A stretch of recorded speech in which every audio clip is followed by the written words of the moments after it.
Welcome back. We're joined by number one New York Times bestselling author Peter Schweizer. He's going to talk to us about blood money, why the powerful turn a blind eye while China kills Americans.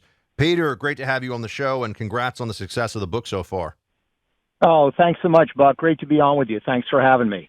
So you have a very important story to tell in this book. I love, by the way, some of the references and really a lot of the structure of it coming from perhaps the most famous military strategist of all time, Sun Tzu, the Chinese military strategist from antiquity. And you talk about the Chinese strategies being used here that go back to the time of Sun Tzu. And one thing I want to dive into is disintegration. I thought this was a fascinating concept in the book. Disintegration warfare. What is that, and how is China doing that to us? Yeah, I wish I could claim responsibility for the term disintegration warfare, but it's actually a book that was written by two senior Chinese military officers in 2010. And what disintegration warfare does is really stand on the shoulders of Sun Tzu. It's rested on the principle that the best strategist is the one that defeats their enemy without actually fighting them. And disintegration warfare says the way you do that to America is you work to tear it apart. You work to disintegrate it. And that includes lots of components. One is the literal death of Americans, a fentanyl crisis, which is really a Chinese operation more than it is a drug cartel operation. It includes what they did during COVID to maximize the body count, but it also includes things like violence on American streets. I mean, there are accelerants that they are providing, that China's providing to make that problem worse. It means sowing racial division and conflict in America. So that's what disintegration warfare is. Beat the United States by tearing it apart. And I got to tell you, Buck, I think they're doing a pretty darn good job of it right now. Yeah, it's troubling to see, if nothing else, Peter, how wrong the elites have been, and really elite foreign policy opinion, you could put that elite in quotes, about China, stretching back now for 40 years at least. I mean, maybe even further than that. But the idea that we can do all this business with China, give them unrestricted access to our markets in so many ways, have all these restrictions from their markets, and then also the ideological subversion that's going on. But before I get into the ideological side of it more, can you tell us, because this is something that I think still doesn't get enough attention or focus, how is China playing a role? You know, take us from the beginning of it to the end product on the streets. How is China playing a role in the fentanyl crisis that's taking tens of thousands of lives, over 100,000 overdose deaths each year in America now? Yeah, it's the leading cause of death for people under the age of 45. And again, people think that it's the Mexican drug cartels. The drug cartels are equipped and supplied and directed by the Chinese. So people know, of course, Buck, that the precursors for fentanyl come from China. But those precursors arrive in basically one port in western Mexico called Manzanillo. That international terminal is run by a Chinese company that's very close to the Chinese state. Those precursors are then shipped to a town in northern Mexico where, according to leaked government documents we obtained, there are 2,000 Chinese nationals that are actually creating the fentanyl for the Mexican drug cartels. Then they need to take that fentanyl and put it into pills because, of course, the people that are dying of fentanyl poisoning don't even know they're taking fentanyl. They think they're taking Vicodin or Adderall. So they need pill presses and they need pill molds that make it look like the real product when it really isn't. They get those pill presses and those molds from China, and according to leaked reports, they are selling them to the drug cartels at cost. I mean, in other words, this is not a money-making venture. The drug cartels need secure communications when they're spreading this poison in America.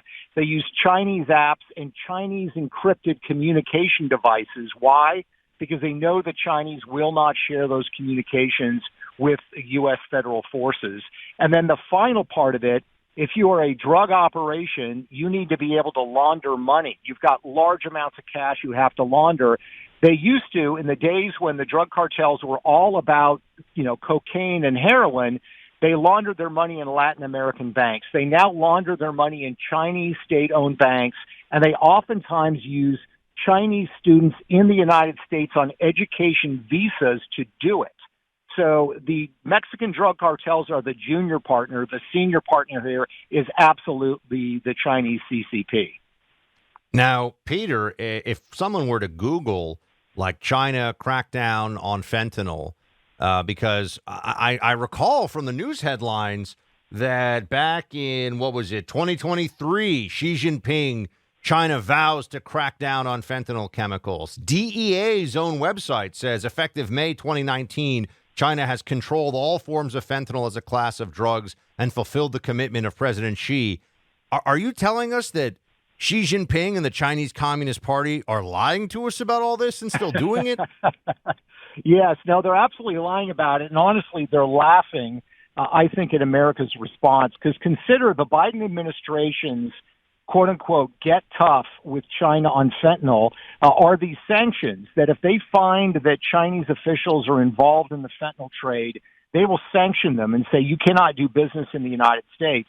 The Biden administration did that in 2021 to a guy named Juan, who is tied to Chinese organized crime, was also an advisor to the CCP.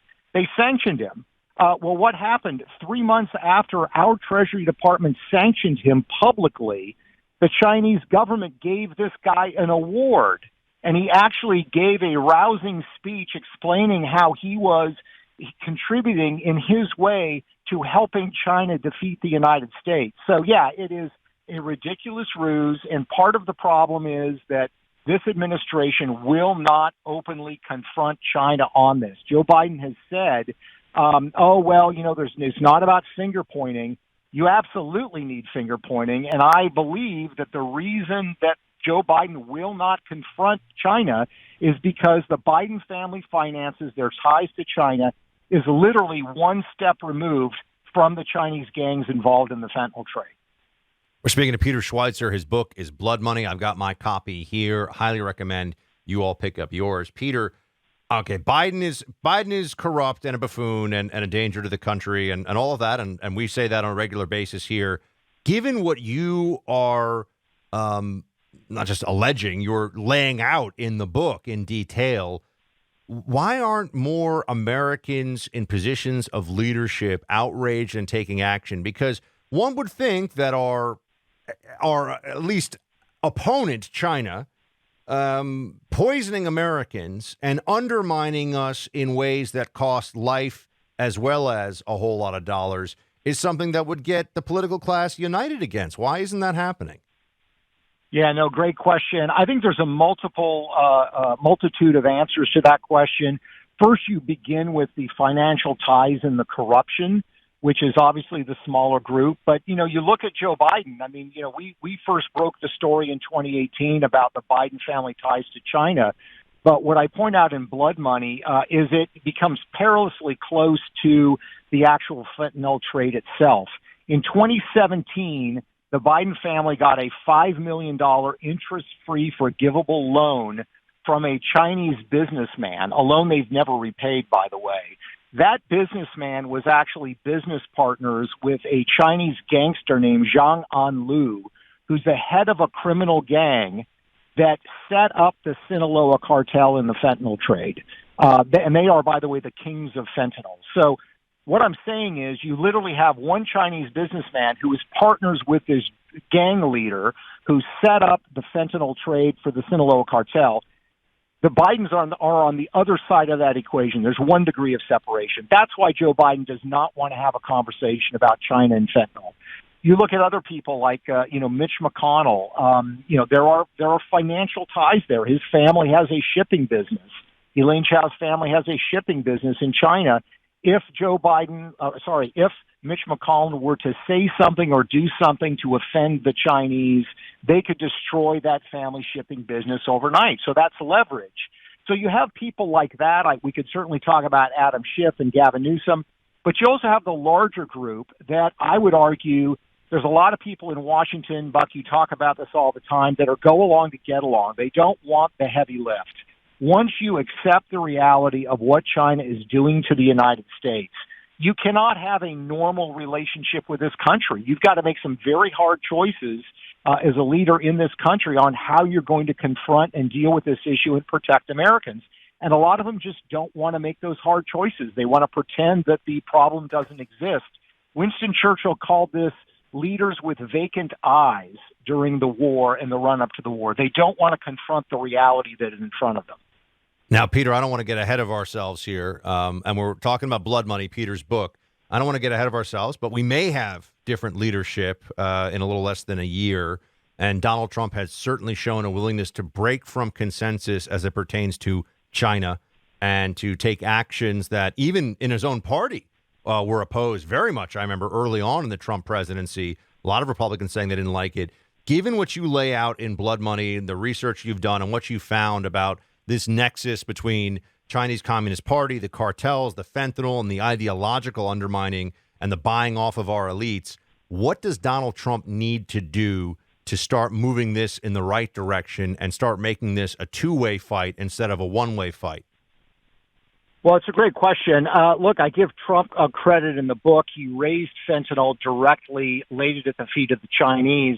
Unfortunately, President Xi promised him he would deal with it, and I think President Trump took him at his word, which was a mistake. And I think that Trump has probably learned from that mistake. What we need to do is to make clear to China that the actions they are engaged in our country are not acceptable, and they are going to face consequences for it. I'm not talking about a kinetic war, but I'm talking about an economic cost.